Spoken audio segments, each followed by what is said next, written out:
Ambassador, I will say frankly, I'm one of the people who thinks you should be expelled from this country, and I believe that it's to do with the policies of your state. If I was Jewish and had never stepped foot in Israel, I could claim citizenship there tomorrow, but 6 million people whose origins are in what you now call Israel, who were forced out in 1947 or 48, do not have that right. Isn't that part of the reason why the Palestinians are in dispute with Israelis? Because you deny them the right to return to their homes and to their land and to their villages, and that they have a legitimate claim, even under international law, to return, but you deny them that right.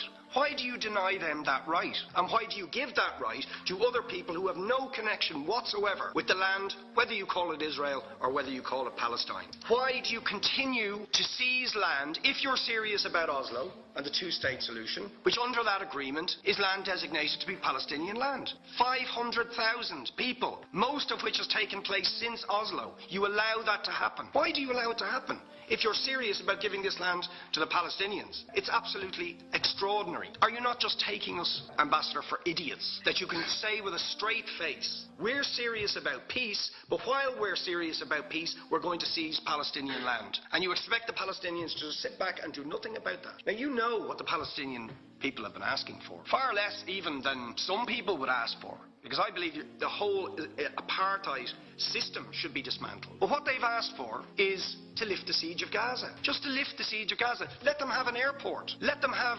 ports. Let them not be dictated to by a government for whom they do not vote as to what can go in and out of their territories, whether they will have power, whether they will have clean water, whether they will have medicine. What makes you think you're allowed to have nuclear weapons and the fourth biggest army in the world and visit destruction on the people of Gaza, but they have no right to defend themselves? They have no territorial sovereignty over that land. Would you ask questions, please? How do you justify that? Yeah. All right. How do you justify those double standards? Very lastly, Ambassador, people like Bishop Tutu, Nelson Mandela, and I would certainly describe your state as a apartheid state, with different laws for people depending on their race or religion. For example, at checkpoints going into the West Bank, there's a channel if you're Israeli or European, and there's a channel if you're Arab. Just because you're Arab. If you came into Dáil Éireann and they stopped you and said, "Are you Jewish?" "Oh no, sorry, you can't come in through the same entrance